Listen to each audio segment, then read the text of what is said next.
जय हिंद साथियों, जय हिंद विद्यार्थियों। मैं मनीषा शर्मा, मेरे चैनल का नाम है study IQ 140 with Manisha Sharma. कल की क्लास में हमने देखा था मनोविज्ञान, मनोविज्ञान का अर्थ, मनोविज्ञान की परिभाषा। आज की क्लास में हम देखेंगे कि मनोविज्ञान का विकास। हम आज की क्लास में देखेंगे मनोविज्ञान का विकास, मतलब जैसे जैसे समय बीतता गया वैसे वैसे मनोविज्ञान में क्या परिवर्तन आया, मनोविज्ञान की किस स्वरूप को अपनाया गया, वो आज की क्लास में हम देखेंगे। तो हम देखेंगे मनोविज्ञान का विकास। देखो, ये बहुत ही इंपॉर्टेंट टॉपिक है, क्योंकि इसमें से चाहे वो आपकी आरपीसी हो, चाहे वो आपके सीटेट का एग्जाम हो, इसमें से बहुत बार क्वेश्चंस पूछ लिया जाता है। आरपीसी में तो चाहे आपका फर्स्ट ग्रेड का एग्जाम हो, सेकंड ग्रेड का एग्जाम हो, तो यहाँ से तो क्वेश्चंस आता ही है। अगर चैप्टर फर्स्ट शिक्षा मनोविज्ञान वाला टॉपिक है तो यहाँ से एक क्वेश्चंस तो आपको मिल ही जाएगा। तो ये वेरी इंपॉर्टेंट है, इसके यहाँ पर आप डबल स्टार लगा लेना, क्योंकि इंपॉर्टेंट है। आरपीसी में से बहुत बार क्वेश्चंस आ गया है। तो मनोविज्ञान के विकास क्रम में सबसे पहला जो स्वीकार किया गया है, इसे हम आत्मा का विज्ञान कहते हैं। क्या कहते हैं? आत्मा का विज्ञान। अब आत्मा के विज्ञान को किसने माना? मतलब जब हमारा मनोविज्ञान आया था तो सबसे पहले जो इसके विकास क्रम में जो है वो आत्मा के विज्ञान को माना है। तो इसको मानने वाले कौन थे? इनको मानने वाले आपके मनोविज्ञान का सर्वप्रथम, मतलब इसको मानने वाले थे आपके प्लेटो, देकार्त और अरस्तु। इनको जो मानने वाले थे वो आपके प्लेटो, अरस्तु, देकार्त आपका ऐसे, देकार्त, इन्होंने माना है। और ये कब स्वीकार किया था? आपकी ये इसको आप ऐसे पॉइंट में लिखना, 16वीं शताब्दी। और इसकी आलोचना किसने की है? आलोचना की है आपके आलोचना करने वाले, क्योंकि इसमें से जो है ना, ये पूछ लेते हैं कि आपके जो आत्मा के विज्ञान के विषय में जब माना था तब इसकी आलोचना किसने की थी? इसकी आलोचना की थी आपके रॉस ने की थी। रॉस ने की इसकी आलोचना रॉस ने की। और ये आलोचना की कि जो मनोविज्ञान को हमने जो आत्मा क्या विज्ञान के रूप में, जो विषय के रूप में स्वीकार किया है ना, तो रॉस ने कहा कि आत्मा एक आध्यात्मिक, धार्मिक और काल्पनिक विषय है। इन्होंने आलोचना करते हुए ये कहा था कि आत्मा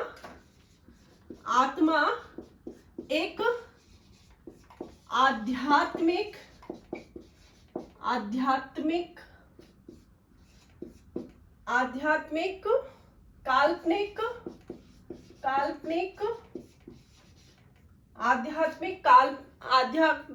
काल्पनिक, धार्मिक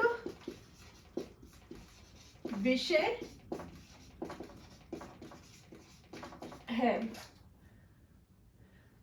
देखो साथियों, मनोविज्ञान का जो विकास है, मनोविज्ञान का जो विकास क्रम में आत्मा के विज्ञान के रूप में इस विषय को स्वीकार किया है। सर्वप्रथम मनोविज्ञान की सर्वप्रथम किस विषय में इसे स्वीकार किया है? वो आत्मा के विज्ञान के रूप में।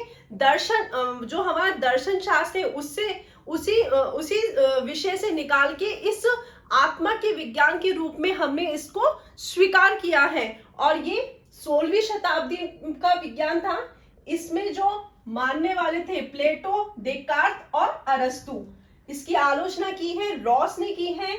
और क्या आलोचना की है? ये जो आपका आत्मा है, आत्मा का विज्ञान है एक आध्यात्मिक, काल्पनिक, धार्मिक विषय है। ये कहते हुए इसकी आलोचना की है। जो आप इसे मनोविज्ञान मान रहे हैं ना, ये मनोविज्ञान का विषय नहीं है, ये एक आपका धार्मिक, काल्पनिक और आध्यात्मिक का विषय है। आप एक बार इसका स्क्रीनशॉट ले लीजिए।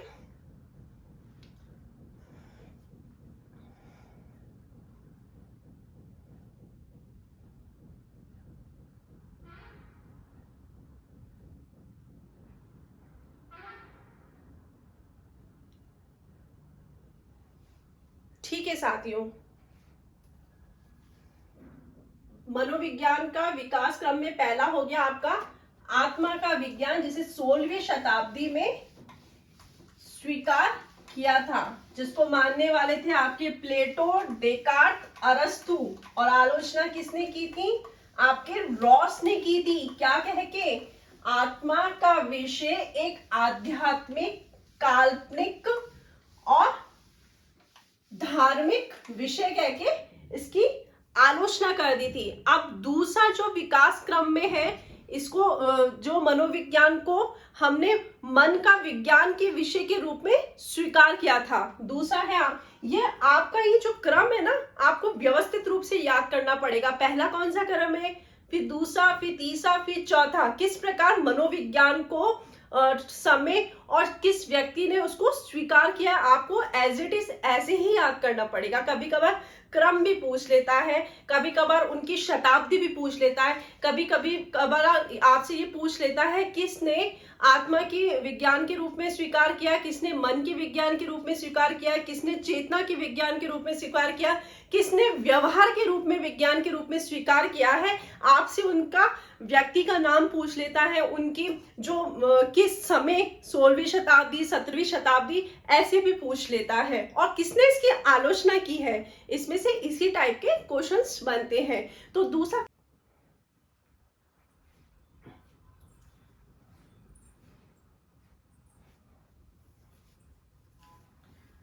है आपका मन का विकास। इसे स्वीकार किया था 17वीं शताब्दी में। मन का विकास कहने वाले कौन थे? मन का विकास कहने वाले, मनोविज्ञान को मन का विकास विषय कहने वाले थे आपके पोम्पोनोजी। इन्होंने तो पोम्पोनोजी ने कहा मन का विकास, और इनका समर्थन करने वाले थे आपके John Locke, Thomas read, Berkeley, और चौथे व्यक्ति थे आपके कांट ने समर्थन किया। अब समर्थन किया तो आलोचना भी तो किसी ने की होगी। जब आप मनोविज्ञान का विकास क्रम पढ़ रहे हो, आपको पता है मनोविज्ञान का जो चौथा जो क्रम था वो आपका व्यवहार का विज्ञान था। तो कहीं ना कहीं इसकी आलोचना हुई होगी, तभी तो उसको अस्वीकार कर दिया होगा। तो इसका समर्थन करने वाले तो थे John Locke, Thomas read, Berkeley, can't ने तो इनका समर्थन किया। अब है इनकी आलोचना कैसे की? आलोचना क्या हुई? क्या कह के इसकी आलोचना कर दी थी? कोई व्यक्ति विशेष ने इसकी आलोचना नहीं की थी, बस ये कह दिया था कि जो मन का विज्ञान है, मन तो हमारा अमूर्त होता है, अजीब होता, मन तो हमारा अमूर्त होता है, निजी होता है कि हम दूसरों के मन के बारे में कैसे जान सकते हैं। आप अंदर अपने मन में क्या सोच रहे तो हम इसके बारे में थोड़ी बता सकते हैं। दूसरा आपके मन के बारे में क्या सोच रहा है उसके बारे में नहीं मानते हैं। तो सभी व्यक्तियों ने ये कहा कि मन तो अमूर्त है। अमूर्त मतलब होता है जिस चीज को हम देख नहीं सकते हैं। मन तो हमारा अमूर्त है, निजी है, मतलब ये व्यक्ति विशेष होता है, तो मन की कल्पना हम कोई नहीं कर सकते हैं। तो ये कहते हुए सभी दार्शनिक, सभी मनोवैज्ञानिक ने इसको अस्वीकार कर दिया। तो क्या कहा?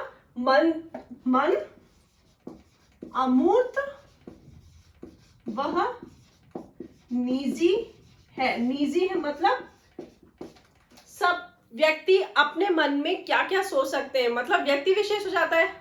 आप, मैं, सब। मन तो अंदर ही अंदर हम जो भी कल्पना करते हैं, तो कोई दूसरा व्यक्ति उसके बारे में सोच नहीं सकता, इसलिए उसको निजी की संज्ञा दी है। मन अमूर्त निजी है, मन अमूर्त और निजी है। हम दूसरों के मन के बारे में कल्पना नहीं कर सकते हैं। दूसरा जो मनोविज्ञान का विकास का क्रम था, मन का विज्ञान, 7वीं शताब्दी। इसको मन का विकास कहने वाले थे आपके पोम्पोनोजी ने कहा। इनका समर्थन किया था आपके John Locke, Thomas read, Berkeley, can't ने इनका समर्थन किया था। और सभी मनोवैज्ञानिक ने क्या इसकी आलोचना करते हुए इसको अस्वीकार किया कि मन अमूर्त है, निजी है, हम दूसरों के मन के बारे में कल्पना नहीं कर सकते। ये कहते हुए इसको मन का विकास को अस्वीकार कर दिया था। एक बार आप इसका स्क्रीनशॉट ले लीजिए, या आप इसको नोट डाउन भी कर सकते हैं।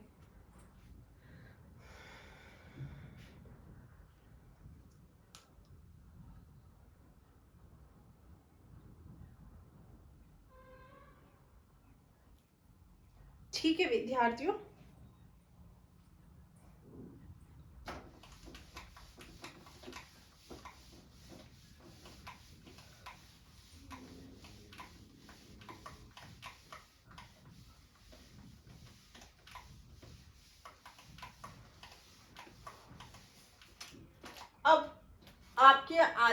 अब आपका आ जाएगा मनोविज्ञान के विकास क्रम में तीसरा हो जाएगा आपका चेतना का विकास। चेतना का विकास। अब चेतना का विकास किस शताब्दी में स्वीकार किया गया? चेतना के विकास को हमने इसको 19वीं शताब्दी में स्वीकार किया। 19वीं शताब्दी। आप ऊपर लिखोगे ना तो आपको जल्दी याद हो जाएगा। 16वीं शताब्दी में आपका आत्मा का विज्ञान, 7वीं शताब्दी का आपका मन का विज्ञान, और 19वीं शताब्दी का आपका चेतना का विज्ञान। 19वीं शताब्दी में अब इसका चेतना का विज्ञान कहने वाले कौन व्यक्ति थे? आप सोच सकते हैं चेतना का विकास किसने कहा होगा? चेतना का विकास इसको विलियम जेम्स ने चेतना के विज्ञान के सिद्धांत की व्याख्या की थी। विलियम जेम्स ने चेतना का विकास, विलियम जेम्स ने चेतना के सिद्धांत की व्याख्या की थी। की लिख दो क्योंकि पढ़ तो हम रहे ही हैं। तो मतलब चेतना का जो विकास सिद्धांत है वो किसने कहा था? विलियम जेम्स ने। एक बार आप इसको नोट डाउन कर सकते हैं।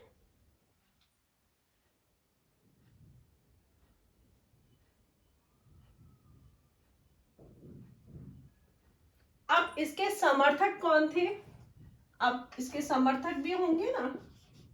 समर्थक थे आपके जेम्स सली। अच्छे व्यक्तियों के नाम आएंगे इसमें, जेम्स सली और टिचनर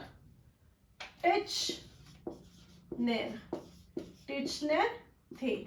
इन्होंने स्वतंत्र विषय के रूप में चेतना के विज्ञान विषय का संज्ञा दी थी। जो मनोविज्ञान की जो उत्पत्ति हुई है, स्वतंत्र विषय के रूप में इसकी उत्पत्ति को स्वीकार किया था। जेम्स सली है आपके, विलियम जेम्स सली, टिचनर है, और आपके विलियम वुंट भी आते हैं, विलियम वुंट। अब इसकी आलोचना किसने की थी? आलोचना की थी आपके सिगमंड फ्रायड ने की। सिगमंड फ्रायड का नाम तो सुना ही होगा। सिगमंड फ्रायड ने कहा था कि मनोविज्ञान चेतना का विज्ञान कैसे हो सकता है, क्योंकि हमारा जो मन है चेतन, अचेतन, अर्धचेतन में बटा हुआ है। हमारा जो मनोविज्ञान है चेतन, अचेतन, अर्धचेतन में बटा है। तो उसने कहा कि हमारा जो चेतना होती है वो मन के, चेतना जो होती है वो मन के 1/10 भाग में बटी होती है।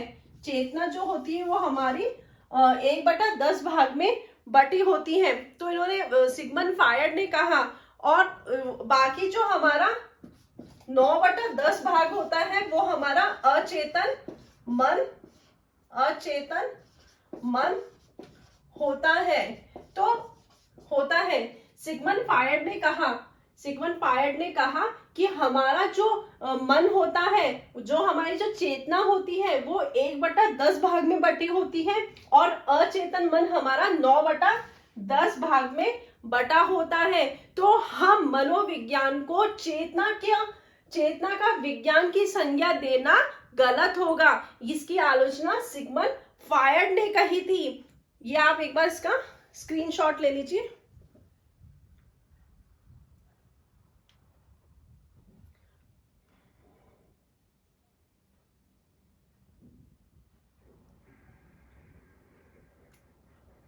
और एक और व्यक्ति थे आपके, इसका आपने स्क्रीनशॉट ले लिया। एक और व्यक्ति थे आपके मैकडूगल। उन्होंने अपनी आउटलाइन ऑफ साइकोलॉजी की बुक में कहा कि मन जो होता है ना हमारा, जो चेतना जो होती है ना, उसको उन्होंने उसको विधायक विज्ञान की संज्ञा दी थी। उन्होंने चेतना शब्द की आलोचना करते हुए कहा कि हमारा जो आचरण और व्यवहार होता है वो विधायक विज्ञान होता है। मैकडूगल है, उन्होंने अपनी आउटलाइन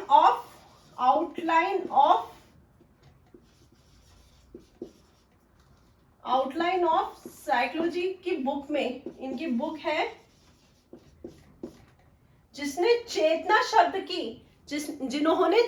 शब्द की आलोचना करते हुए कहा कि हमारा जो मन, चेतना, आचरण या व्यवहार होता है ना वो एक विधायक विज्ञान होता है। ये चेतना शब्द की आलोचना करते हुए उन्होंने कहा था। मैकडूगल ने चेतना शब्द की आलोचना करते हुए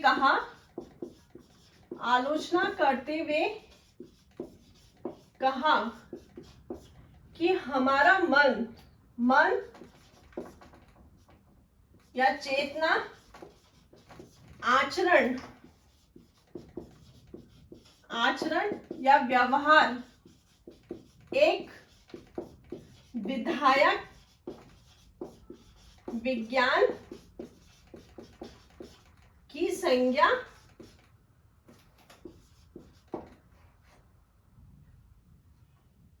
चेतना शब्द की आलोचना करते हुए कहा कि हमारा मन, चेतना, आचरण, व्यवहार विधायक विज्ञान की संज्ञा दी है। आप इसको एक बार नोट डाउन कर लीजिए।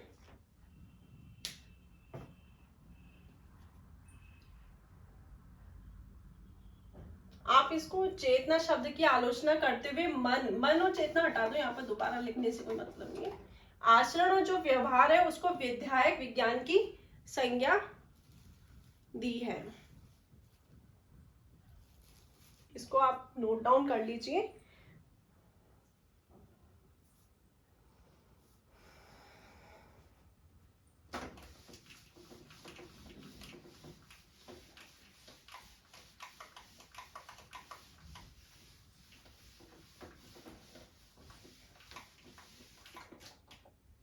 चौथा है आपका व्यवहार का विज्ञान। चौथा जो है आपका व्यवहार का विज्ञान है, व्यवहार का विज्ञान, जो आपकी 20वीं शताब्दी प्रतिपादक है आपके वॉटसन। कौन है? वॉटसन। चौथा जो है आपका व्यवहार का विज्ञान जिसके प्रतिपादक है वॉटसन। वॉटसन ने भी कब किया था? 1913 में। 1913 में इसका प्रतिपादन किया था। और सर्वप्रथम जो व्यवहार का जो शब्द का परिभाषित किया है वो आपके विलियम मैकडूगल ने किया है व्यवहार शब्द का उल्लेख। 1908 में विलियम मैकडूगल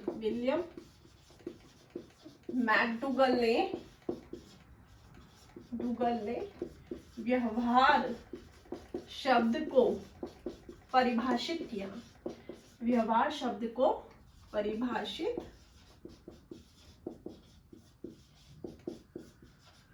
किया। 1908 में विलियम मैकडूगल ने व्यवहार शब्द को परिभाषा किया था। और पिल्सबरी ने 1911 में, पिल्सबरी नामक एक मतलब मनोवैज्ञानिक है जिन्होंने 1911 में मनोविज्ञान के मूल तत्व में इसे व्यवहार का विज्ञान कहा है। 1911 में, देखो ये इंपॉर्टेंट इसलिए क्योंकि इसको व्यवहार के विज्ञान में बाद में स्वीकार किया है, तो इसमें जो 2-4 इंपॉर्टेंट बातें हैं वो आपको याद होनी चाहिए। 1911 में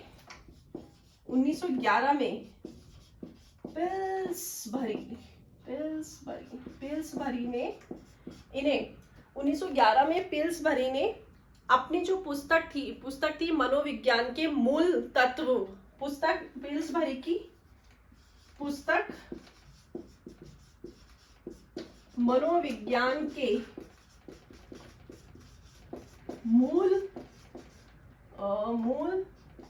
तत्व में, मनोविज्ञान के मूल तत्व, इनकी पुस्तक थी मनोविज्ञान के मूल तत्व में इसे व्यवहार का विज्ञान का मूल तत्व में इसे किसे? व्यवहार के विज्ञान को इसे व्यवहार के विज्ञान के रूप में उल्लेख किया। एक बार आप इसका स्क्रीनशॉट ले लीजिए या इसको उतार लीजिए।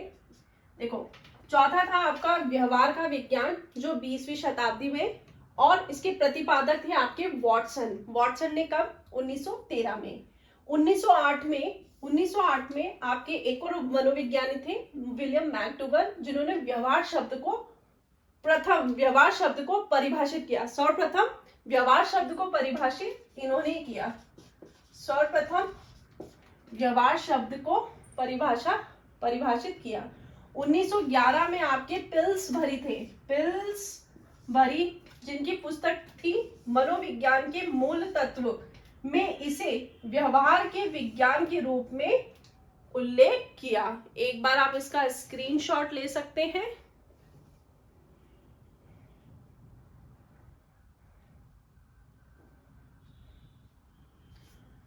व्यवहार के विज्ञान ने व्यवहार के रूप में उल्लेख किया। व्यवहार के रूप में उल्लेख किया।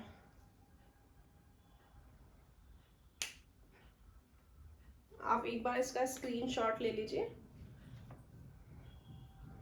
अब देखो क्या हुआ कि ये जो आपका मनोविज्ञान है इसको व्यवहार के विज्ञान के रूप में इसको स्वीकार कर लिया। अब स्वीकार करने के पीछे क्या क्या इसमें क्वालिटी थी, क्या क्या इसमें विशेष बात थी जो सभी मनोवैज्ञानिक ने इसे व्यवहार के विज्ञान के रूप में स्वीकार किया। तो क्या है आपको मैं बताती हूँ।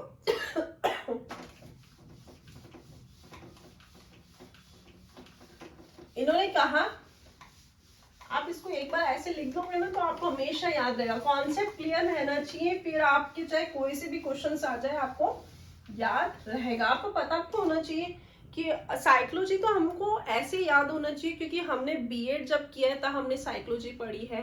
जब हम एग्जाम की तैयारी कर रहे होते हैं बहुत बार पढ़ते हैं हम psychology, second grade, first grade के एग्जाम में, सीटेट के एग्जाम में। तो साइकोलॉजी आपको एक एक चीज के बारे में पता होना चाहिए। अगर हमने किसी चीज को अस्वीकार किया है तो क्यों किया है, अगर हमने किसी चीज को स्वीकार किया है तो क्यों किया है। सारे मनोवैज्ञानिक ने क्यों उसे स्वीकार किया, कुछ मनोवैज्ञानिक ने क्या आलोचना करते हुए उसके आत्मा के स्वरूप को त्यागा, फिर चेतना के स्वरूप को त्यागा, फिर मन के व्यवहार के रूप में इसको त्यागा, और फिर उसको व्यवहारिक रूप में क्यों अपनाया है, क्या कारण थे जो इसको अपनाया। तो ये आपको पता होना चाहिए। अब इन्होंने व्यवहार का चौथा जो था हमारा व्यवहार का विज्ञान क्यों अपनाया। देखो क्या होता है, हमारे जगत में सभी प्राणी रहते हैं। अब व्यवहार के रूप में स्वीकार करना इसलिए सभी मनोवैज्ञानिक ने अपनाया, जो हमारे प्राणी होते हैं वो सभी प्रकार की क्रिया करते हैं। आप देखना, सुबह उठने से लेकर रात तक सोने तक प्राणी कुछ ना कुछ क्रिया करता रहता है, कुछ ना कुछ व्यवहार करता रहता है, कुछ ना कुछ आचरण करता रहता है। इसलिए सभी मनोवैज्ञानिक ने इसे व्यवहार के रूप में स्वीकार किया। प्राणी व्यवहार के विज्ञान में था जिसमें हम पढ़ रहे हैं व्यवहार। प्राणी जो होता है, प्राणी जो भी क्रिया करता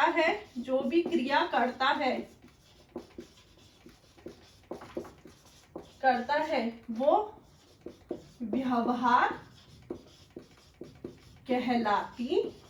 व्यवहार कहलाता है। इसलिए सभी मनोवैज्ञानिक ने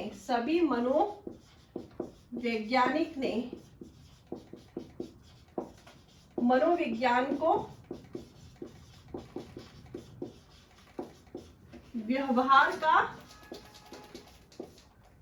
का विज्ञान की संज्ञा दी है। ठीक है विद्यार्थियों, व्यवहार के रूप में क्यों स्वीकार किया, जो भी प्राणी क्रिया करता है वो उसका व्यवहार कहलाता है। आप कुछ भी कर रहे हो, चाहे आप सो रहे हो, उठ रहे हो, बोल रहे हो, आचरण कर रहे हो, क्रिया कर रहे हो, ये सब क्या है, आपका व्यवहार है। इसलिए सभी मनोवैज्ञानिक ने इसे मनोविज्ञान है उसको व्यवहार के विज्ञान की संज्ञा दी है। एक बार आप इसका स्क्रीनशॉट ले सकते हैं।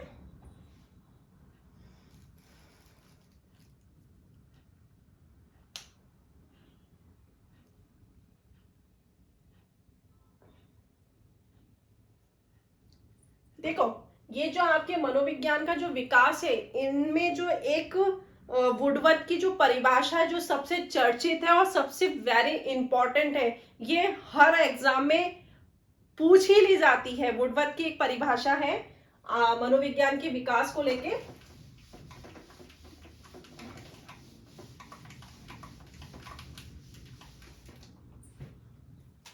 परिभाषा है हमारी जो वेरी इंपॉर्टेंट है, वुडवर्थ की है, वेरी इंपॉर्टेंट, जो हर एग्जाम में पूछ ली जाती है। आपके फर्स्ट ग्रेड में इतने सारे सब्जेक्ट होते हैं ना, तो किसी भी सब्जेक्ट वालों में ये एक परिभाषा तो डाल ही देते हैं। ये बहुत इंपॉर्टेंट है, सर हर एग्जाम में कभी ना कभी पूछ ही लेते हैं ये। तो वुडवर्थ की परिभाषा है। तो वुडवर्थ क्या कहता है, वुडवर्थ ये कहता है कि वुडवर्थ ये कहता है मनोविज्ञान ने आत्मा को त्यागा, आत्मा के विकास को त्यागा, आत्मा के विकास को त्याग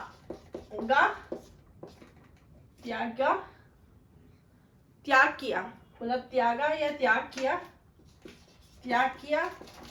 फिर आपका मन के विकास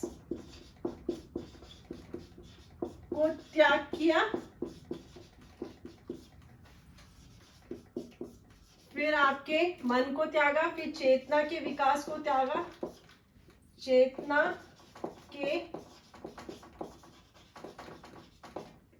के विकास को त्याग किया।